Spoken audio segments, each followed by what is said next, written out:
Good day, everyone. We are back to continue discussing the lecture series of Lesson 4, Data Management, Mathematics in a Modern World, Mathematics as a Tool, Part 1. Once again, this is your instructor, Sir Arvs.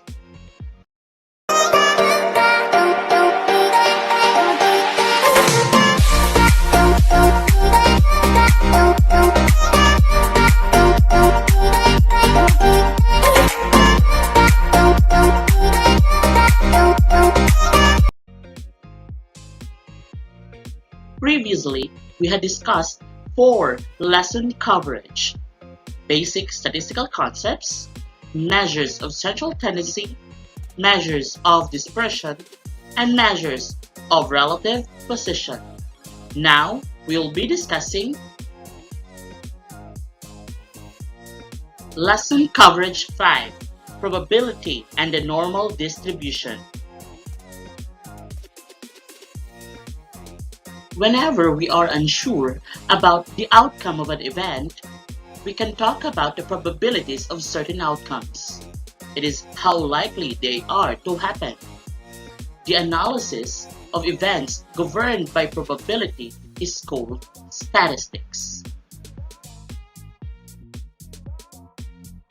Before we're going to start discussing the probability and normal distribution, we need to be acquainted first with the following terms. Experiment. It is a process by which an outcome is obtained. Example, rolling a die. Another example is tossing a coin. Sample space. It is a set S of all possible outcomes of an experiment. The example of the sample space for rolling a die is the set 1, 2, 3, 4, 5, and 6. Another example of a sample space for tossing a coin is the set head and tail. A sample point is an element of a sample space. Element is the object within the set.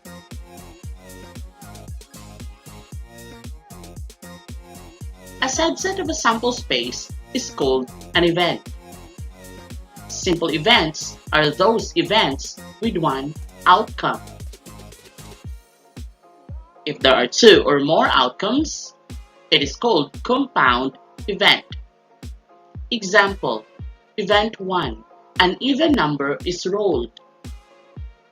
And event 2, a number less than 3 is rolled.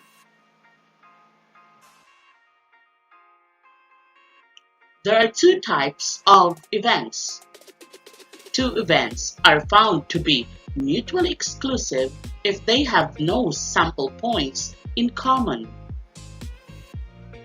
2 events are independent when the occurrence of one does not affect the probability of the occurrence of the other. The probability of an event. If an experiment's outcomes are equally likely to occur, then we will obtain the formula: the probability of E is equal to the number of outcomes of an event divided by the number of outcomes in the sample space.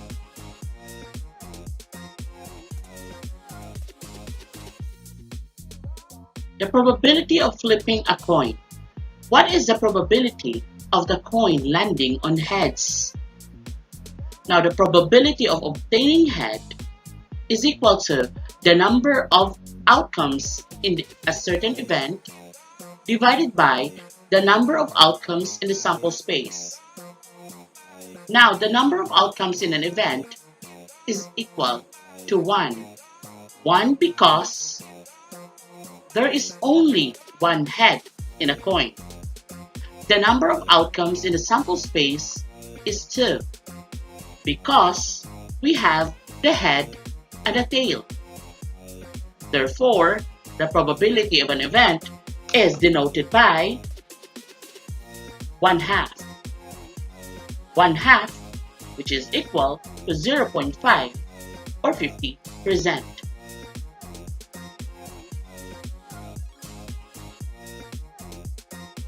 How about you try solving for the probability of rolling a die? What's the probability of rolling a 1? The probability of rolling a 1 is equal to the number of outcomes of obtaining 1, which is 1, all over the number of outcomes of the sample space, which is 6.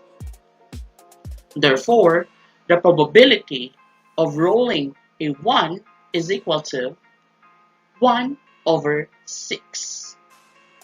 Did you get it right?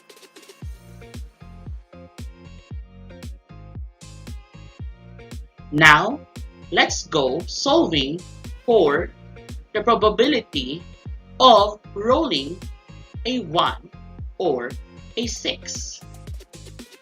The probability of rolling a 1 or a 6 is equal to the number of outcome of rolling of 1 or a 6, which is 2.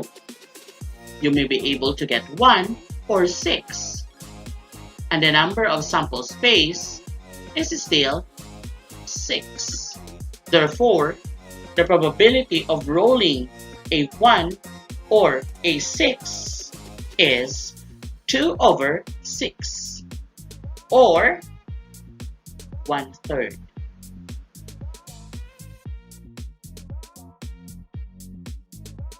What is the probability of drawing cards? Suppose we draw a card from a deck of playing cards. What is the probability that we draw a spade? Remember that there are 52 cards in a deck of cards. Therefore, our sample space is 52. Now, there are 13 spades in those 52 cards. Therefore, the possibility of obtaining a spade is 13.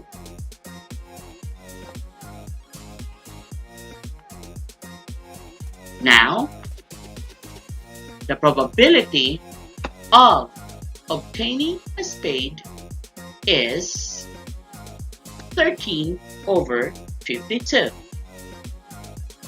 which is equal to 1/4.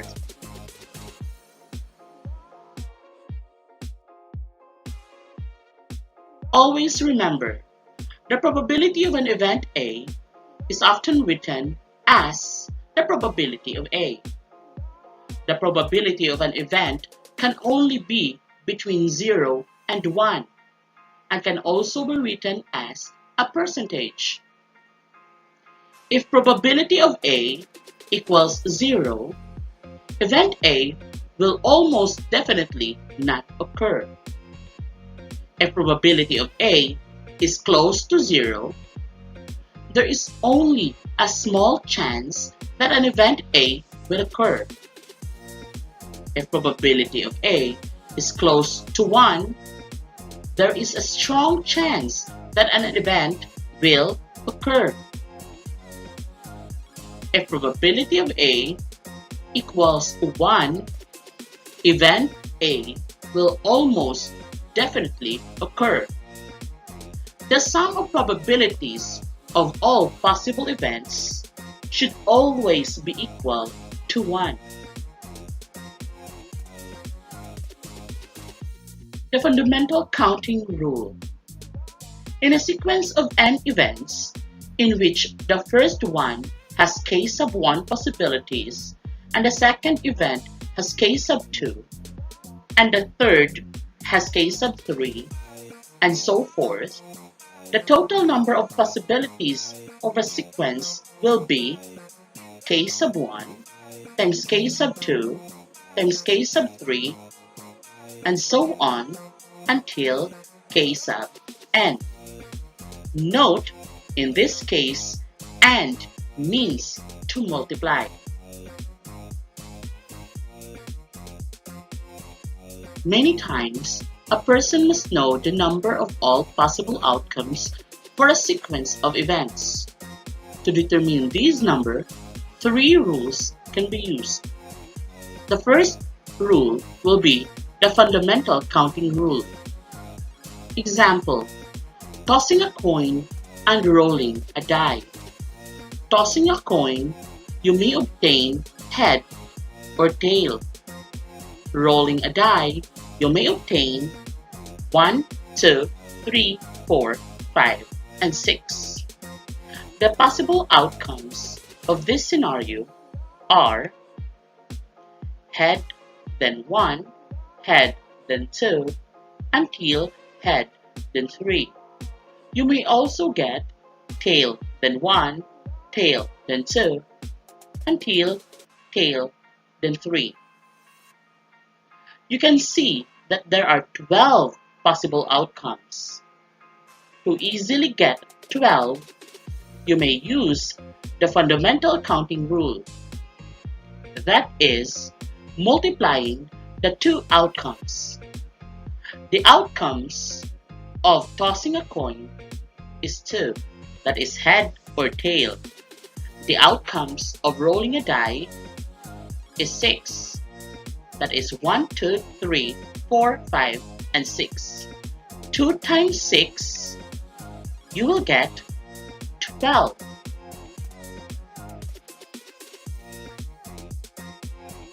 Another example. A paint manufacturer wishes to manufacture several different paints. The categories include color: red, blue, white, black, green, brown, and yellow. The type: latex or oil. Texture: flat, semi-gloss, or high gloss. Use: outdoor or indoor. How many different kinds of paint can be made if you select one color, one type, one texture, and one use?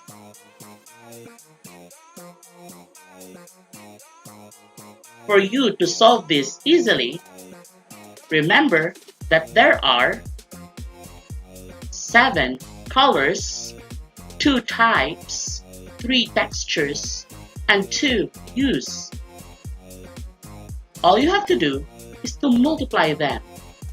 There are 7 colors times 2 types, 3 textures, and 2 uses. Multiplying them all together, you will get 84.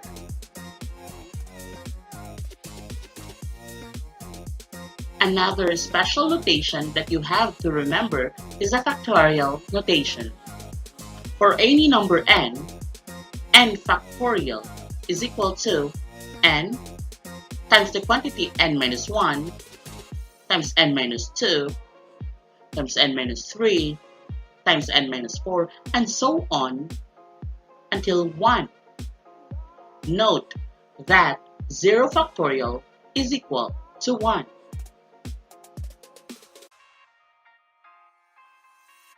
Example: 5 factorial. 5 factorial is equal to 5 times 4 times 3 times 2 times 1, and that is 120. 9 factorial. 9 factorial means 9 times 8 times 7 times 6 times 5 times 4 times 3 times 2 times 1, and that is equal to 362,880. Note, to use the formulas in permutation and combination rules, a special definition of 0 factorial is needed. 0 factorial is equal to 1. The permutation and combination rules are the second and third rules following the fundamental counting rule.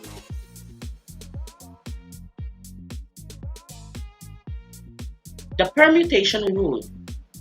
The arrangement of n objects in a specific order using R objects at a time is called permutation of N objects taking R objects at a time. It is written as NPR, and the formula is NPR is equal to N factorial all over N minus R factorial. Just to remember the formula. Example, business location. Suppose a business owner has a choice of 5 locations in which to establish her business. She decides to rank each location according to certain criteria, such as price of the store and the parking facilities. How many different ways can she rank the 5 locations? Using the formula NPR is equal to N factorial all over N minus R factorial. Remember that there are 5 locations and she wanted to get 5 of it. So 5 permutation 5. That is 5 factorial all over 5 minus 5 factorial. 5 minus 5 is 0, and 0 factorial is equal to 1. Therefore, 5 factorial is 5 times 4 times 3 times 2 times 1. All over 1, the answer is 120. Therefore, there are 120 different ways she can rank the 5 locations. Another example is the television ads. The advertising director of a television show has 7 ads to use on a program.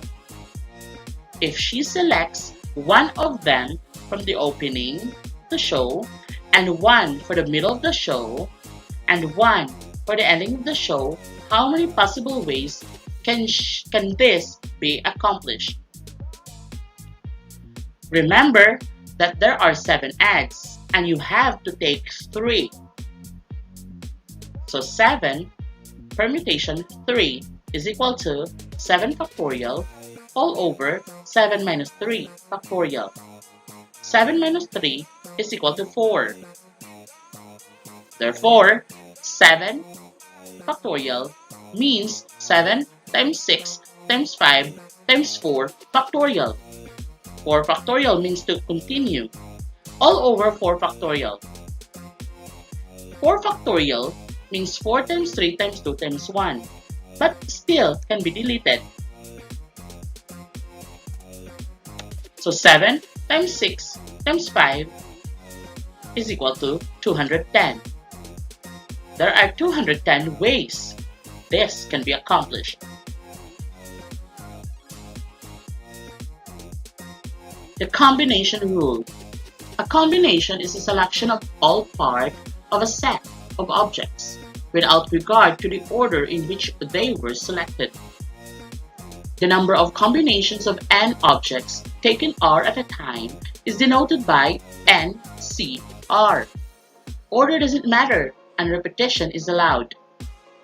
So, n combination R is equal to n factorial all over the quantity n minus R factorial times R factorial. Remember, n is the total number of objects. R is the number of objects to be taken.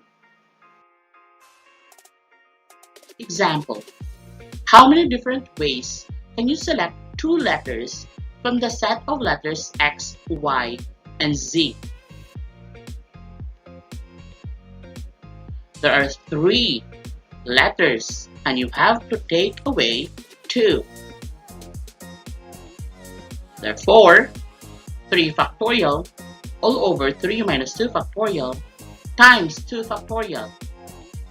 And that is 3 minus 2 is equal to 1. So 1 factorial times 2 factorial on the denominator. 3 factorial means 3 times 2 times 1. All over 1 times 2 times 1. That is 3 over 1. The final answer is 3. There are 3 ways you can select 2 letters from the letters X, Y, and Z. Another example. Given a club with 10 members, in how many ways can a committee of 3 be selected?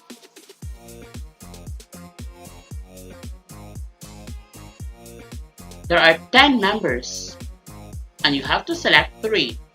Therefore, 10 factorial all over the quantity 10 minus 3 factorial times 3 factorial. 10 factorial all over 7 factorial times 3 factorial. 10 factorial can be written as 10 times 9 times 8 times 7 factorial all over 7 factorial times 3 times 2 times 1. 7 factorial can be cancelled. Therefore, 10 times 9 times 8 is 720. 3 times 2 times 1 is 6. And the final answer is 120.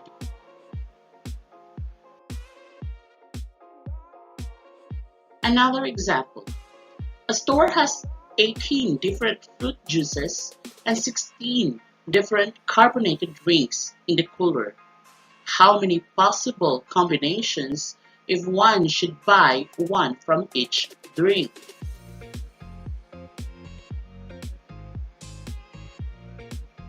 There are 18 different juices and you wanted to select 16. Therefore, 18 factorial all over 18 minus 16 factorial times 16 factorial. That is 18 factorial all over 2 factorial times 16 factorial. 18 factorial can be written as 18 times 17 times 16 factorial, whereas the denominator is 2 factorial times 16 factorial. You can take away 16 factorial from the numerator and the denominator. 18 times 17 divided by 2 is 306 over 2. The final answer is 153. Therefore, there are 153 different ways that you can combine these drinks.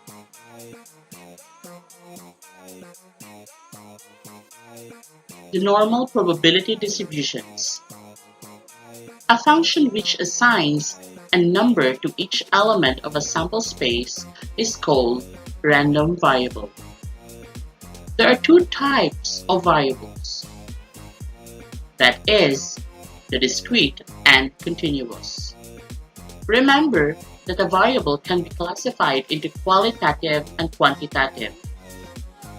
Quantitative can be categorized into discrete and continuous. A qualitative variable is descriptive. Example, tall, short, good, and bad. A quantitative variable are those numeric. 1, 2, 3, 4. Discrete are those numeric but cannot be divided. Therefore, they are whole numbers. 5 kids, 96 workers, 3 laptops are examples of discrete random variable. Continuous are those that can be divided, such as 5.2 kilograms, 7.2 inches, and 2.7 miles.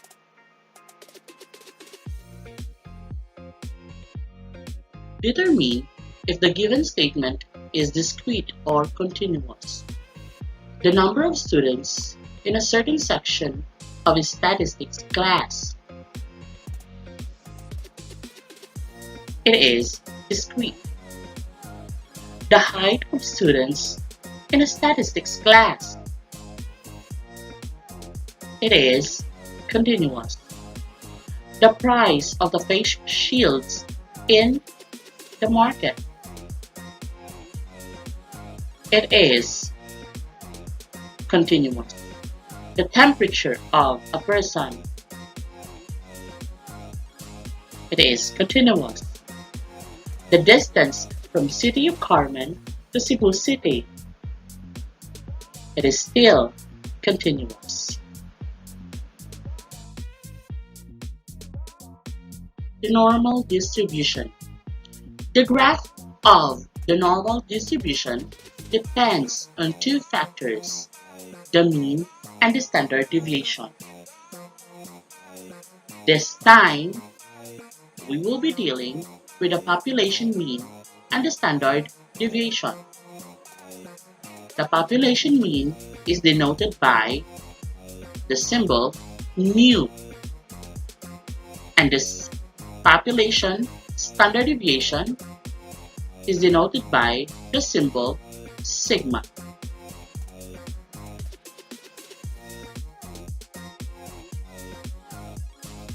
All normal distributions look like a symmetric bell-shaped curve.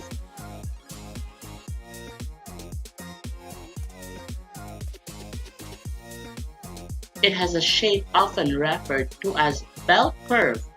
Many everyday data sets typically follow a normal distribution. For example, the heights of an adult human, the scores of the test given to a large class, errors in measurements. This typically follow a normal distribution. The first illustration indicates that it has a smaller standard deviation, and the third graph indicates a bigger standard deviation.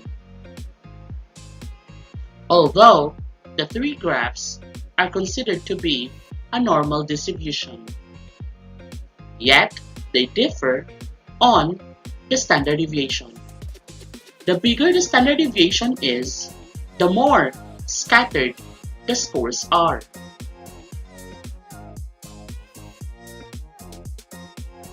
The properties of the normal distribution. The graph is symmetric about a vertical line through the mean of the distribution.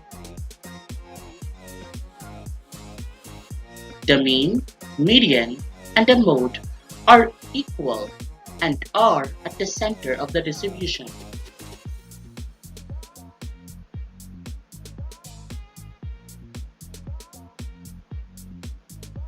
Exactly half of the values are to the left of the center and exactly half of the values are to the right of the center.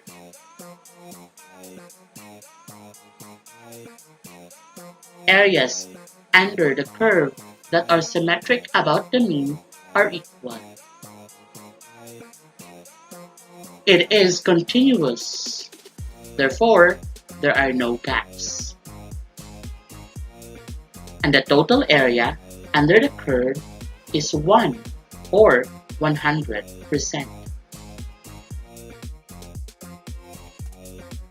The area under the curve of a normal distribution is symmetrical from the mean, denoted by the symbol mu.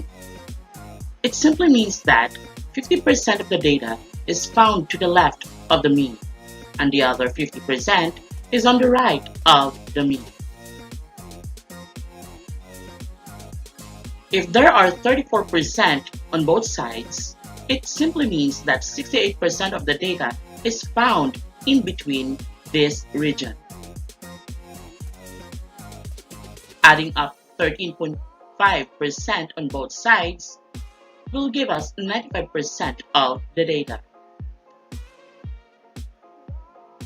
And the remaining 2.35% on both sides will give us 99.7% of the data.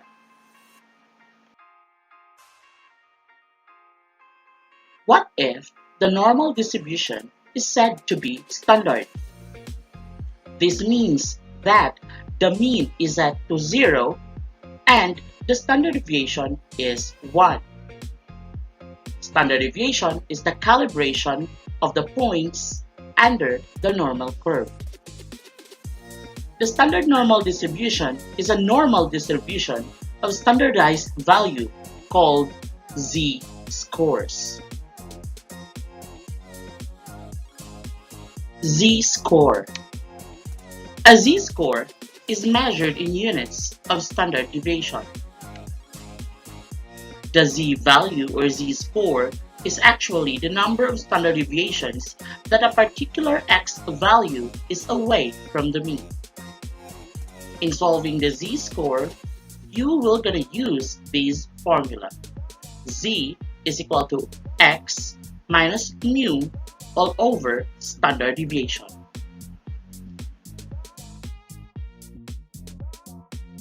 Let us try solving this simple problem.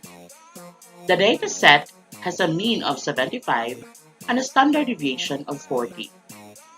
Find the z-score when the score is 85. Graphing them and using the formula z is equal to x minus mean all over standard deviation, remember that we are looking for the z-score of the score 85, wherein 85 is our x. 85 is located somewhere a bit farther than 75.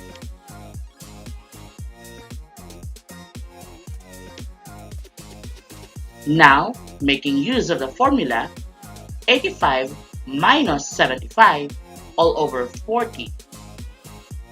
And that is 10 over 40, or 0.25. It means that the z-value of 85 is now 0.25.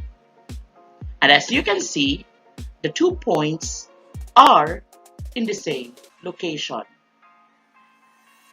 The graph above is what we call the normal distribution, and the graph below is the standard normal distribution.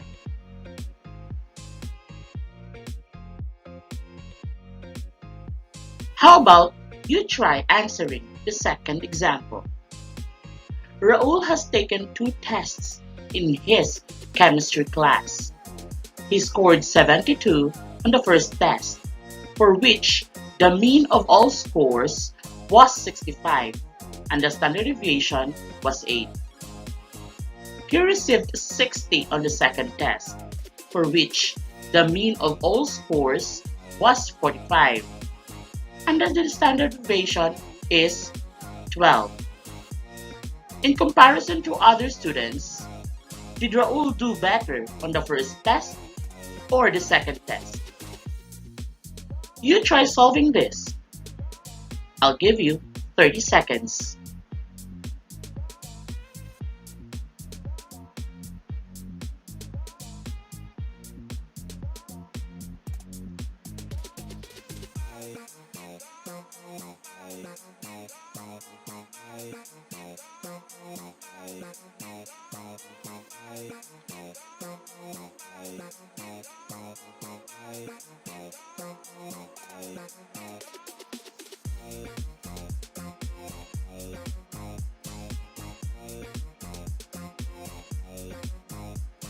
Let's see how did Raul scored on both tests.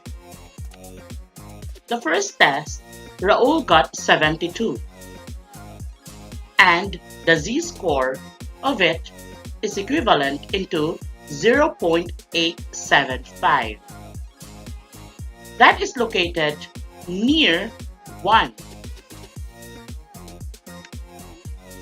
On the second test, Raul scored 60,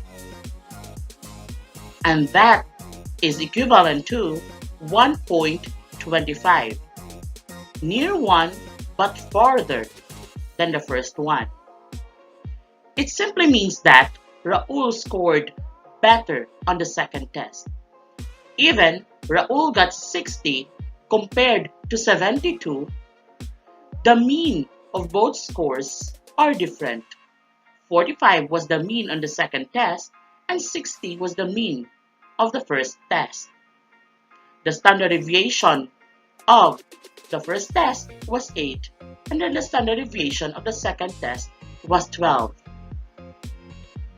Meaning that even if the score is found to be bigger or even lower, it doesn't matter on the performance.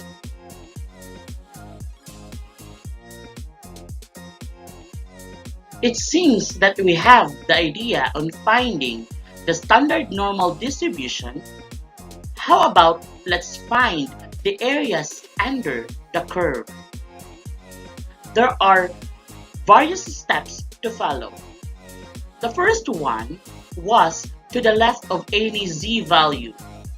All you have to do is to look up the z value in the table and use the given area. These are examples of the region that are found on the left of z values.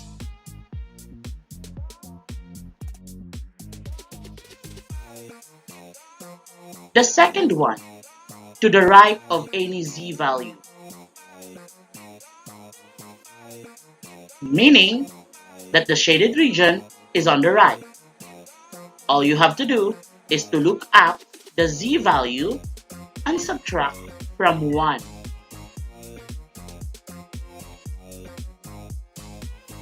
The third one is between any two z values. The shaded region is in between. All you have to do is to look up both z values and subtract the corresponding areas.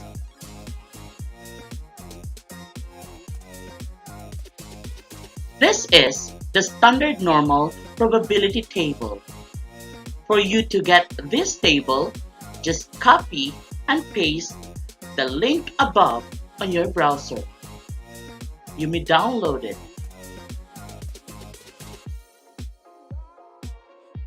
Now let's use this table.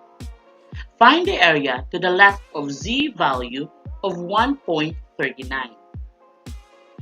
1.39 is found in between 1 and 2. And to the left means shading the region to the left of 1.39. To obtain the area, all you have to do is to get 1.3 from the left column and 0.09 on the top column using your table. And then obtain where the lines meet, and it gives the area of 0.9177.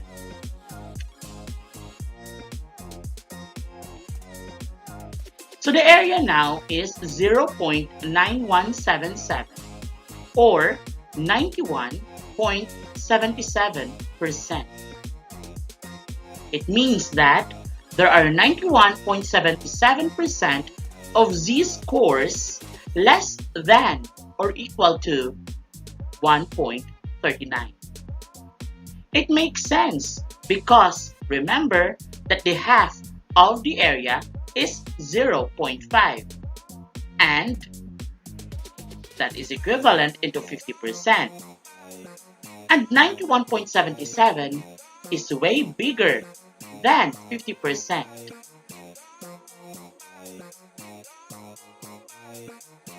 Find the area to the left of z is equal to 2.06. 2.06 is farther than 2 and it is in between 2 and 3. Locating 2.06 area is you have to look up for the value of 2.0 on the left column and 0.06 on the top row. It will give us an area of 0.9803. It means that the area is 0.9803 or 98.03%. It means that there are 98.03% of z-scores less than or equal to 2.06. Seems easy, right? Now let us find the area to the right of z is equal to negative 1.19. Remember that in finding the area to the right of the z-score, all you have to do is to locate the z value and then subtract it from 1. Negative 1.19 is in between negative 1 and negative 2, yet nearer to negative 1. And the shaded region is this. Locating that value, which means negative 1.1 on the left column and 0.09 on the top row, it will give us an area of 0.1170. 0.1170 is this region. And that's not what we are looking for. Meaning, we have to subtract it from 1. Subtracting it from 1 will give us 0.8830. It means that the area is 0.8830 or 88.30%. It means that there are 88.30% of scores greater than or equal to negative 1.19.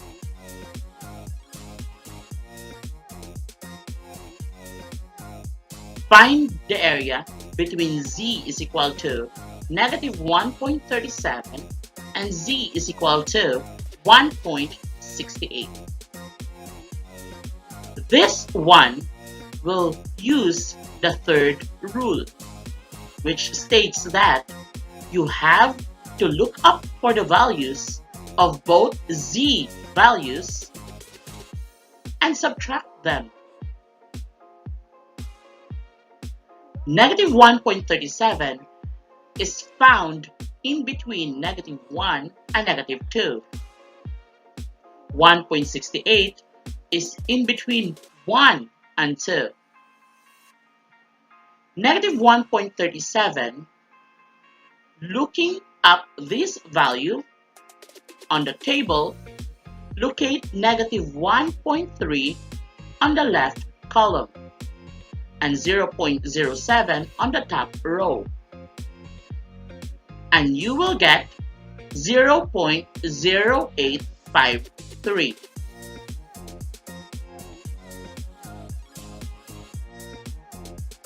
Locating 1.68, that is 1.6 on the left column and 0.08 on the top row. And that value is 0.9835. This is the region of 0.0853.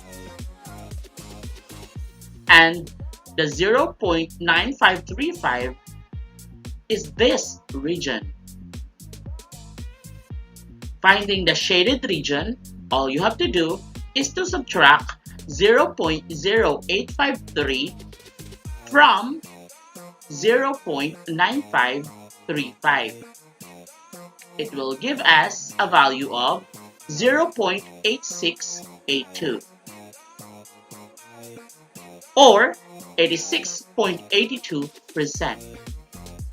It means that there are 86.82% of scores between -1.37 and 1.68.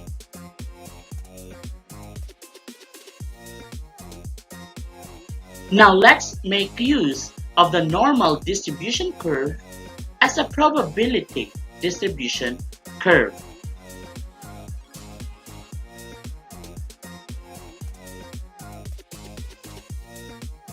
The probability of selecting a z-value between 2.25 and 2.94 is shown in the figure.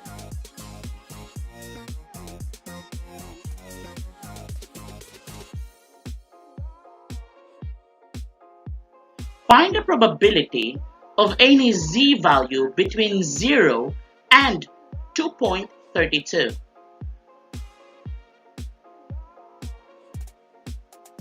On symbol, that is probability of z greater than 0 but less than 2.32.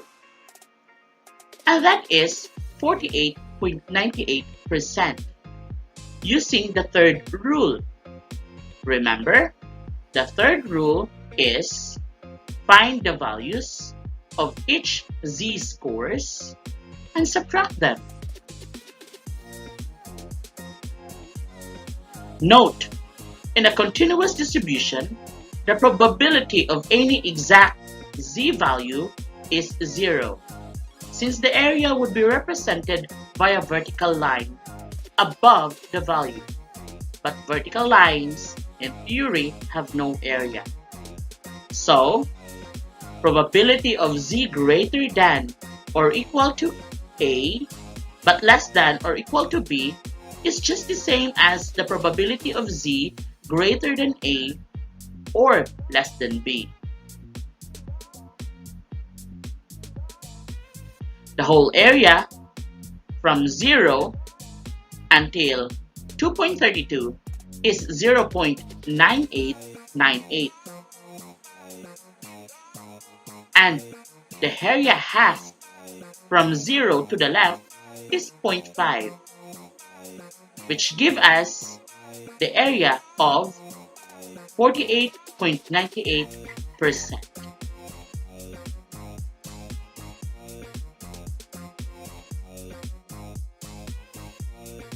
Find the probability for each. Letter A. The probability of z less than 1.65. Z less than 1.65 is on the left of z value.